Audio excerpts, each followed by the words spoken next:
Let's discuss question number 32. So a narrow beam of monochromatic light is passing through a prism placed in air. Consider the following statements about the angle of minimum deviation d. So they have highlighted minimum deviation here. It's very important to note the difference between minimum deviation and deviation. So when a light ray is passing through a prism, it is subjected to a deviation. And also there's a special occurrence called minimum deviation, which we are going to address now. Let's see what it is. So if I have a prism like this, if a light ray comes like so, and if the ray inside is parallel to this line here, the prism, and I'm going to mention some conditions. Look at this. The angle of incidence is I, the angle of refraction is going to be R, and also it turns out that this is also R, and the angle of emergence is going to be I. So can you see it's symmetrical? So this special location where we have a certain deviation is called the angle of minimum deviation. We can see that angle. This is the occurrence of minimum deviation. So let's see that angle. So the ray was supposed to go along this path. The ray was supposed to go along this path. But where has the ray entered? The ray has finally entered going along this path. So what's going to happen then? We can see the deviation. The ray was supposed to go in this path, but ended up going in this path. So what's the deviation? This. So this is d minimum. So this is called the minimum deviation. Right, let's see. Now we can see two deviations. Now what's the deviation here? The angle I is greater than R. So what's the deviation here? This amount, right? This amount is going to be the deviation. So what's the deviation here? Here I have a deviation of I minus R. What's the deviation here? Again, I and simple R. Deviation is I minus R again. Now tell me, what's the total deviation? That is d minimum here. Total deviation is equal to what? 2 times I minus R. I hope you can understand. And there's another very important equation that you should understand. Before that, I just explained, now if the prism angle is A and the angle of refraction here is R, there is this condition where the prism angle is equal to 2 times R. And relating these terms, we can see an equation. Refractive index n of the prism is equal to sine A plus D over 2 divided by A over 2. Very important conclusion. Right? Understanding all this, let's see statement by statement. Statement A. D increases with the increase of refractive index of the material of the prism. Yeah, you can see obviously. If I increase the refractive index n, the material of the prism, what's going to happen? D increases. It's on top. Right. Second statement. So you can understand if this increases. If this increases, this increases. Second statement, D first decreases and then increases with gradual increasing of the angle of incidence. No, actually, you have to understand this graph. Deviation, we're talking about deviation, not minimum deviation, right? One part of deviation we're going to talk in d minimum. Let's see. The deviation of the ray, right? The deviation of the ray can be understood through the graph. So I'm going to plot the deviation of the ray versus the incident angle. So the graph would be something like this. It goes through a minimum. The minimum here is called d minimum. Can you see it's one special location? Can you see d minimum is a special location of the variation of deviations? So it's a special location of the variations of deviations. Then at this point only I can say I have what? The minimum deviation. Okay. So then look at statement again, statement B. D first decreases and then increases with gradual increasing of angle of incidence. No, they're talking about the normal deviation. That is true. Yeah, it decreases, comes to minimum and then increases, right? But D minimum is a fixed point, right? Look at statement C then. D increases with increment of the angle of prism. Let's see. Look at this equation, right? We have this equation, n is equal to sine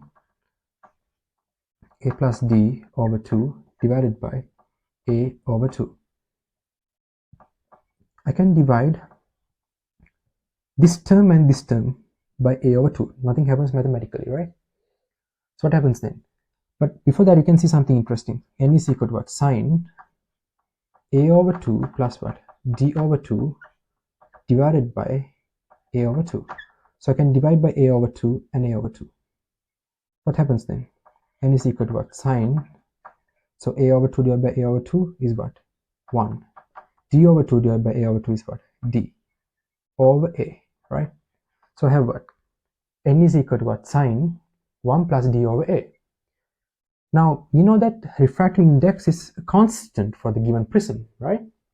Refractive index n is a constant for the given prism. Then, if I increase the angle, the prism angle, what's going to happen? Angle of minimum deviation has to increase too, because this term is a constant, because this value should be a constant for this to be a constant, right? And this applies based on the conclusion of what? Minimum deviation, right? Or else you can remember, if this logic is a bit confusing, right? You can just remember, well, when the prism angle increases, the minimum deviation increases, right? Okay. Okay, now let's understand that. Actually, can you see, like, even if you look at this prism angle A of the prism, when that increases, simple r increases. And when simple r increases, even incident angle I increases. Because, you know, sine I is equal to what? From Snell's law, sine I is equal to what? Refractive index n of the prism times sine r. So sine I over sine r is equal to constant n. If r increases, I has to increase because it's a constant n, right? Okay, so what happens is essentially even the incident angle increases, angle of refraction increases, and eventually it turns out that the angle of minimum deviation also increases. So then the answer is going to be A and C, because statement B is wrong, right? Let's progress to 33rd question now. Using a two-way key K, a cell of EMF E and internal resistance simple R can be connected in series either with a resistor of resistance 8 ohm or 2 ohms as shown in the figure, right? The power dissipation of each resistor is the same. Very important. Can you highlight that? The power dissipation of each of the resistors is the same. So these are the points that you miss. You got to highlight these things, right? So you're solving a question, you have to focus on the important points so that you won't confuse the data. Right. What would be the value of the internal resistance simple R?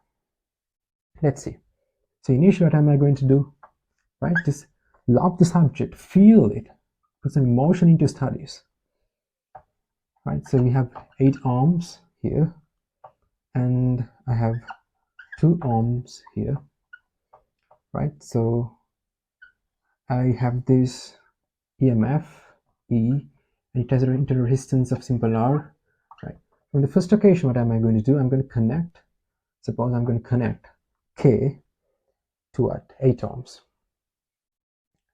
Right? And I'm going to do another diagram where I connect K to 2 ohms, right? So what's going to happen? I have K here, which is connected to 2 ohms. And 8 ohms is free, right? And I don't even have to draw 8 ohms, right? Because it's free. So then I have E here and R here, right? Well, let's see. Suppose the current that's flowing here on occasion 1 is I1. Suppose the current that's flowing in occasion 2 is I2. Now the power dissipation in occasion 1, let's consider this. What's the power dissipation here? Power dissipation across a circuit, right? Power dissipation across a resistor is equal to what? Current through that resistor squared times the resistance, right? If I have a resistor of simple R and if a current I flows through it, the power dissipation is equal to what? I squared R, right? Is that clear? Right. So then, what's the current flowing here? I1. So I1 squared. What's resistance? 8. So this is equal to power 1, right? What's power 2 equal to? Yeah, power 2 is equal to what? Now the resistance is 2, right? Current I2 flows through a resistance of 2. So here power is dissipated, right? So then what can I say? This power 2 is equal to what? The current through that squared, I2 squared, times its resistance, 2, right? And we know that power P1 is equal to what? Power P2, because they mentioned that in the question, right? Then we can say I1 squared 8 is equal to what? I2 squared 2. So I can say eventually by simplifying this is 4. Taking square root of both sides, I get what? 2I1 is equal to what? I2. So I2 is equal to what? Twice the current I1. Right? You can feel that because here the resistance is low, right? But now we are not done with the question because we have to find out simple R. How can I find out simple R? Now look at this. I can apply Kirchhoff's here and Kirchhoff's here, right? So I can say what? E is equal to what? Sigma is equal to what? Sigma IR, Kirchhoff's, right? What is sigma E here? The only EMF is E, right? Sigma IR. The current is the same across all resistances. So I get I sigma, right? Because current is common. Then I can say E is equal to what? Current of what? I1 times the total number of resistors. Total resistance. 8 ohms plus R. So 8 plus R, right? Similarly, this is the first equation. I can say, considering this circuit, sigma is equal to sigma IR. What is sigma E? The only EMF is E. And what's the current here? I2. What's total resistance? 2 plus R. Now, this was E, this was E, so I can make 1 equal to 2. That's why I erase this diagram now. So what will happen if I make 1 equal to 2? Yeah. What will happen if I make 1 equal to 2? I can say I1 times 8 plus R is equal to what? I2 times 2 plus R. So I1 times 8 plus R is equal to I2 times 2 plus R. But you know the relationship between I2 and I1, that is 2I1 is equal to I2, right? So what can I say then? I can put 2I1 here. So I1 times 8 plus R is equal to 2I1 times 2 plus R, right? Then I1 and I1 cancels off. Then we have 8 plus R is equal to what? 2 plus R times 2, which is 4 plus 2R. 2 plus R times 2 is 4 plus 2R. So we get 4 is equal to what? R, when I take R to the side. So this is the internal resistance, which is 4 ohms, right? So 4 ohms is equal to the internal resistance of the battery. Now let's come to the 34th question now. Read the question. A hot object hung in a room at 30 degrees takes 5 minutes to cool from 60 degrees Celsius to 50 degrees Celsius, right? So it's cooling by 10 degrees there. What is the time taken by the object to cool further from 44 degrees to 36 degrees? So it's cooling by 8 degrees there. Under the same conditions, so you don't change the environment, right? So environmental temperature and cooling fan and stuff and conditions are the same. So let's see. Before that, I just remind a theory. So if I have a heated object like this, right? So look at first occasion, I'll explain through numericals. Suppose the cross-sectional area is A, right? Cross-sectional area is A, and the cooling constant is K, right? And also, suppose my temperature is theta. My temperature is theta. What is the temperature theta? Temperature of the surface, of the outer surface of the sphere exposed to the environment. Temperature of the outer surface of the sphere in contact with the environment. And I have here theta R. Theta R means room temperature. So from Newton's law of cooling, you can say rate of loss of heat, delta Q over delta T. Right? So heat is lost from this heated object, right? So rate of loss of heat from this heated object is equal to what? The cooling constant K times the area through which heat is lost, times the surface area through which heat is lost, that is A, times the temperature difference, or the excess temperature, theta minus theta R. The excess temperature. What do you mean by the excess temperature? Temperature of the outer surface of the body minus what? Room temperature. Is that clear? I think you can understand that. And also we can say something like this, right? Now you know heat absorbed or released is equal to what? Heat capacity times the temperature difference. If I supply a certain amount of heat Q to an object of heat capacity C, heat capacity means the product of mass times the specific heat capacity, MS, right? And if the temperature increases by delta theta, I can say what? Q is equal to C delta theta. So if I divide both sides by T, right, what's going to happen? Q over T means rate of loss of heat or what? Rate of absorption of heat. If Q over T is the rate of loss of heat, if I'm losing heat, it means I'm decreasing my temperature. That means delta theta over T becomes what? Rate of what? Decreasing the temperature, or rate of cooling, another word. If Q over T is the rate of heat absorbed, for example, I'm absorbing 100 joules per second. So delta theta over T means then if Q over T means rate of absorption of heat, then delta theta over T means rate of increasing the temperature. Now, right, if the time taken is delta T and if the amount of heat released is delta Q, suppose the amount of heat released is delta Q and the time taken is delta T.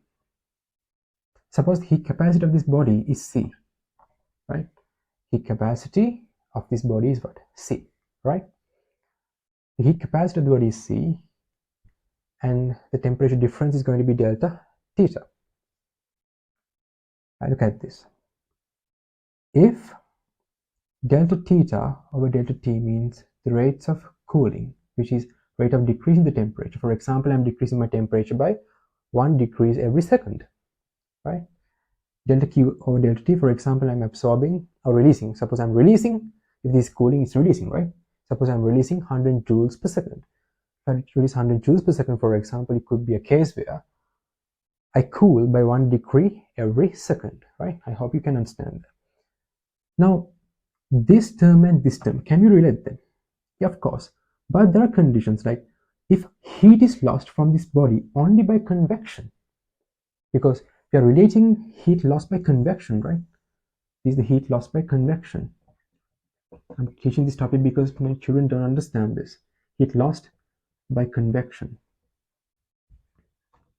So this is heat lost by convection. This heat lost, there's no specificity, right? So then how can we make these two equal? We can make these two equal only under the condition that heat is lost by convection. Then I can say these two are equal under that condition. So I can say 1 is equal to 2. Then what can I say? Ka theta minus theta r is equal to what? C delta theta over delta T, right? You know, if you consider the same body, C is constant. Cooling constant is constant. Surface area through which heat is lost is the same. It doesn't change, it's a constant. Then I can say excess temperature theta minus theta r is proportional to what? Delta theta over delta T. Now in a paper class, normally we just mention this only. But I just reminded this, right? So excess temperature is proportional to what? Rate of cooling, rate of decreasing the temperature, right? So excess temperature is proportional to what? Rate of cooling, rate of decreasing the temperature. Now we got this important conclusion, and it's very intuitive. You can feel that. Higher the temperature difference, it likes to decrease its temperature, right? So let's understand. Now we understood everything. So let's understand the question now. Here's the final conclusion that's very important, right? So what can I eventually say? you consider the first occasion, right? The room temperature is 30 degrees, and second occasion also room temperature is 30 degrees. But now in the first occasion, I'm cooling from what to what? 60 degrees Celsius to what? 50 degrees Celsius, I'm cooling. Right? I'm cooling from 60 degrees Celsius to 50 degrees Celsius. On occasion 2, I'm cooling from 44 degrees Celsius to what? 36 degrees Celsius, right? Okay, it's occasion 2. Now, I can plug in here. What's the temperature difference here? Yeah, what's the temperature difference? Which means I'm talking about what's the excess temperature. But there's a problem because I'm cooling from 60 to 50. So what can I take as the temperature of the body? Yeah, what can I take? Now I'm cooling from 60 to 50, but the room temperature is 30. So I can substitute it here, 30. But here can I substitute 60 or 50? No. You can understand I should take an average one. Right, so I should take 60 plus 50 divided by 2. That's the most reasonable thing I can do. So then I can say, on the first occasion, the temperature is going to be what? The average temperature is 60 plus 50 divided by 2. That's going to be what? 55 degrees. So 55 degrees minus room temperature is 30. This should be proportional to what? Delta T over delta T, rate of cooling. So they say this hot object hung in a room at 30 degrees takes 5 minutes to cool from 60 to 50. So what's the temperature drop? It has dropped from 60 to 50, right? That means it has dropped by 10 degrees. And how many minutes has it taken to drop from 60 to 50? It has taken 5 minutes to drop from what? 60 to 50. So the temperature difference, delta theta, is going to be 10. What's the time taken? 5. Right. This is the first occasion. Second occasion, what can I say? 44 degrees to 36 degrees. The temperature is going to decrease. But the room temperature is 30, like in here. Then again, I have to take the average temperature. It's going to be 44 plus 36 divided by 2, which is going to be 40 degrees. So I can say 40 degrees minus, right? 40 degrees minus the room temperature. What's the room temperature going to be? 30. This should be proportional to what? Temperature difference. What's the temperature difference? 8. 44 to 36. And we don't know the time taken, so it's x. See how interesting it is? We can find out the value of x now. Let's see. What can I say? This is going to be what? 55 minus 30. This is going to be what? 25. 25 is proportional to 2. Here what do I have? 10 is proportional to what? 8 over x. Then what can I get? I can divide equation. I can take this as 1, this as 2. I can put a constant k here. So 25 is equal to k times 2. 10 is equal to what? K times 8 over x. So what can I do? What I can do is just divide, right? So what's going to happen? I get 25 divided by 10 is equal to what? 2 over 8, and then x goes up. Then I get what? It's 4 here. So it's going to be what? 25 times 4 divided by 10. That means 100 divided by 10 is what? X is equal to what? 10 minutes. I hope you can understand this. Very interesting, right?